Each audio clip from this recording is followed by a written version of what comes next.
The year was 1971. India was preparing for war. And once again, it was with Pakistan. Their genocide in Bangladesh left India no choice. It could either let the killings happen or put an end to it. India chose the second option, not without some planning though. Months before the war, the army wanted something.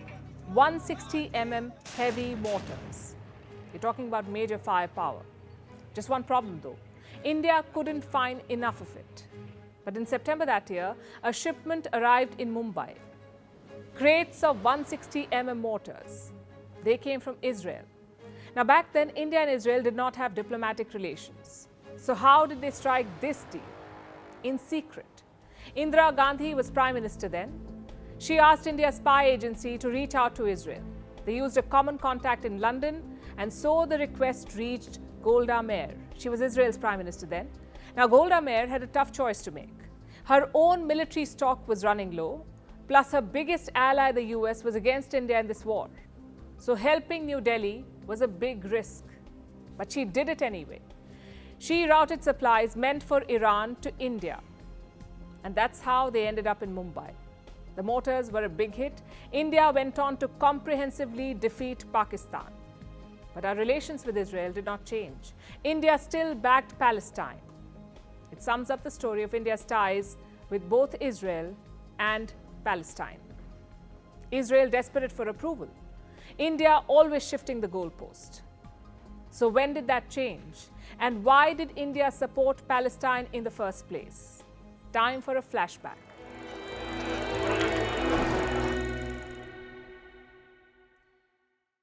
In 1947, the United Nations came up with a plan for Palestine. They wanted to partition it. A Jewish state for the Jews, an Arab state for the Arabs. The plan was put to vote in November that year. It was India's first big diplomatic test. We voted against it. Now, much has been said about why India did it. Just two reasons really, moral and political. Jawaharlal Nehru created India's foreign policy then, and his policy was shaped by Mahatma Gandhi. Gandhi opposed partition. He wrote about it in 1938, and this is what he said. Palestine belongs to Arabs in the same sense that England belongs to the English or France to the French. And this idea rubbed off on Nehru. But that wasn't the only reason. After independence, India and Pakistan became rivals. Pakistan was Team Palestine. They sided 100% with the Arab world. So India had to make a move, back Israel and lose Arab support, or back Palestine and court the Arabs. Clearly, Nehru chose option 2. But Israel became a country anyway. In 1949, they applied for membership at the United Nations. Again, it was time to vote, and again, India voted against it. Things would only change in 1950. That's when Iran and Turkey recognized Israel. Two Muslim nations had done so, so India thought, if they can do it, why not us? Thus, New Delhi accepted Israeli sovereignty. But recognition did not mean relations. In 1953, Israel opened a consulate in Mumbai. That's all that they got. No embassy, no visits, no contacts, just a consulate. In the 1950s and 60s, the Cold War was heating up. On paper, India was neutral, but New Delhi was much closer to Moscow than Washington. Israel was the opposite. Their biggest ally was the United States of America. So once again, opposite sides. Yet, you'd be surprised by what was happening behind the scenes. In the 1960s, India fought two wars, one against China, the other against Pakistan. Both times, the Arab world did not help us. In the 1965 war against Pakistan, they openly sided with Islamabad.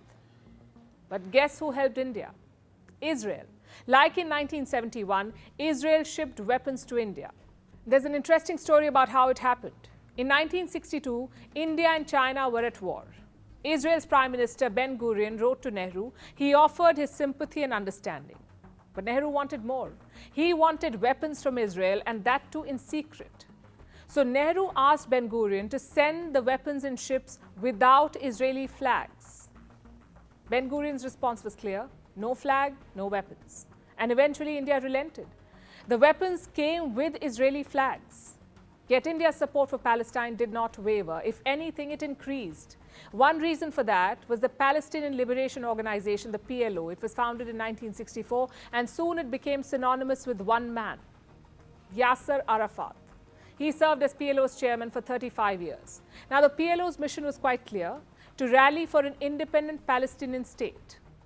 They found an ally in India's new Prime Minister, Indira Gandhi.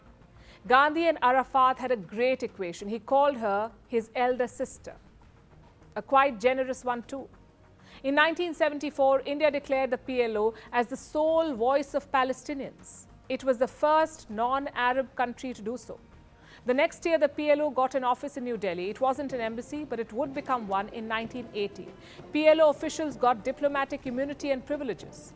And to celebrate this, India even released a special stamp. In the 1980s, Arafat visited New Delhi multiple times. He was a popular face in the country. The Indian media also loved covering him. The headgear, the uniform, all of it made him appealing to the public. For an entire generation of Indians, Arafat was Palestine. He visited India 3 times in 4 years, in 1980, 1982 and 1983. And that last visit was for the Non-Aligned Movement Summit, the NAM Summit. Once again, it's story time. At the NAM Summit, Arafat was supposed to speak after Jordan's king. He did not like this. Back then, Palestine-Jordan relations were not so breezy. So Arafat said he was leaving. That's when Cuba's Fidel Castro entered the picture. Arafat's plane was fueled and ready, but then Castro shot a question at Arafat. Are you a friend of Prime Minister Indira Gandhi or not? And this was Arafat's reply. Friend? She's like a sister to me. With that, Yasser Arafat was back at the summit.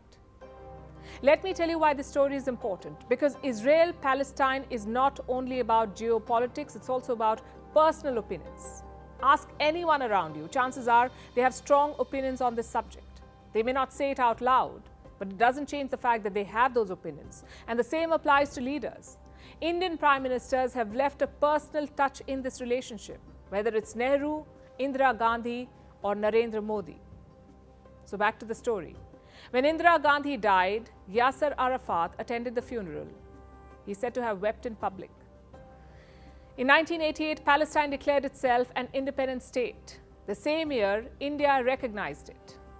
If the 70s and 80s were about Palestine, the 1990s were about India's ties with Israel. There were 2 reasons for that. One was Iraq's invasion of Kuwait. Arafat decided to support Iraq's dictator Saddam Hussein. His decision surprised many countries. It also left him isolated. The second reason was the end of the Cold War. With the Soviets gone, India needed new friends. And by now, the PLO was also talking to Israel, so New Delhi thought, now is the time. In 1992, Yasser Arafat visited India again. Then Prime Minister Narasimha Rao broke the news to him. India was opening an embassy in Israel. And Arafat took it rather well. He said he respects India's decision.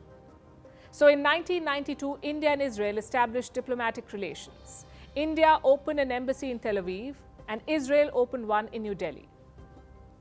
Domestic politics also played an important role here. The Congress party had the baggage of the past. They had historically supported Palestine, so its leaders felt an obligation. In other parties, that was not the case. Yes, they supported India's long-standing position, but the baggage was not there. Also, full credit to Israel, because they worked hard on this relationship. In 1999, the Kargil war broke out. Once again, India needed weapons. The Air Force wanted precision target bombs. Israel gave them to India, and that too from their emergency stockpile. As gratitude, India's Foreign Minister Jaswant Singh visited Israel in the year 2000. It was the first bilateral visit. Despite all this, India never abandoned Palestine. In 1996, New Delhi opened an office in Gaza. In 2003, it was shifted to the West Bank. Even today, India supports the 2-state solution. It has rejected moves to shift Israel's capital to Jerusalem. But the old warmth with Palestine is gone. There is no denying that. Prime Minister Modi dehyphenated the relationship. In 2017, he visited Israel, but not Palestine. In 2018, he visited Palestine, but not Israel. But dehyphenation is easier said than done, as proven by this latest war. The question of Palestine can never be separated from Israel. India tried to do it. The Arab countries tried to do it. The United States of America tried to do it, but on October 7th, it all came crashing down.